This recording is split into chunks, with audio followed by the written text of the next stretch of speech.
സംസ്ഥാനത്തെ മെഡിക്കൽ കോളേജുകളിൽ senior doctors സർക്കാരുമായി നടത്തിയ ചർച്ച പരാജയം. ഇതോടെ സമരം കടുപ്പിക്കാനാണ് KGM-CTA തീരുമാനം. അടിയന്തരമല്ലാത്ത ശസ്ത്രക്രിയകളടക്കം ബഹിഷ്കരണം തുടരും എന്നാണ് വിവരം. നെടുമങ്ങാട് ജില്ലാ ആശുപത്രിക്കെതിരായ ചികിത്സാ പിഴവ് ആരോപണത്തിന്റെ പശ്ചാത്തലത്തിൽ നാളെ കൂട്ടവധിയെടുക്കാൻ KGMO ആഹ്വാനം ചെയ്തു. 2016 മുതലുള്ള ശമ്പള കുടിശ്ശികയും DA കുടിശ്ശികയും അമിത ജോലിഭാരവും ഉയർത്തി സംസ്ഥാനത്തെ സർക്കാർ മെഡിക്കൽ കോളേജ് ഡോക്ടേഴ്സ് കഴിഞ്ഞ 7 മാസമായി സമരത്തിലാണ്. 8 ദിവസം മുമ്പാണ് സമരം ശക്തമാക്കി OP ബഹിഷ്കരണത്തിലേക്ക് കടന്നത്. 2 ദിവസമായി സീനിയർ ഡോക്ടേഴ്സ് അടിയന്തരമല്ലാത്ത ശസ്ത്രക്രിയകളും ബഹിഷ്കരിക്കുന്നുണ്ട്.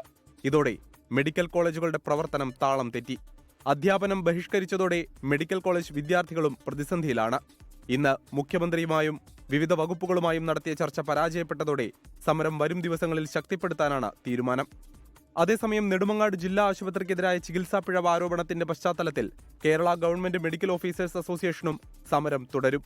നാളെ തിരുവനന്തപുരം ജില്ലയിലെ എല്ലാ ആശുപത്രികളിലും ജീവനക്കാരോട് കൂട്ട അവധിയെടുക്കാനാണ് ആഹ്വാനം. സമരക്കാർ മർദ്ദിച്ചെന്ന് ആരോപിച്ചാണ് പ്രതിഷേധം തുടരുന്നത്. അന്വേഷണ റിപ്പോർട്ട് വരുന്നതിനു മുൻപ് ഡോക്ടറെ സസ്പെൻഡ് ചെയ്തതിലും എതിർപ്പുണ്ട്. വണ്ടാനം മെഡിക്കൽ കോളേജിലെ ശസ്ത്രക്രിയാ പിഴവിൽ നഴ്സിനെ മാത്രം പഴിചാരിയ അന്വേഷണ റിപ്പോർട്ടിനെതിരെ കേരള ഗവൺമെന്റ് നഴ്സസ് അസോസിയേഷനും രംഗത്തുണ്ട്. 24 തിരുവനന്തപുരം. ലോകത്തെവിടെയായാലും ഏത് സമയത്തും 24 വാർത്തകളും ഓഗ്മെന്റഡ് റിയാലിറ്റി പാക്കേജുകളും എക്സ്പ്ലെയിനറുകളും വിശദമായി കാണാൻ ഞങ്ങളുടെ YouTube ചാനൽ നിങ്ങൾക്ക് സബ്സ്ക്രൈബ് ചെയ്യാം.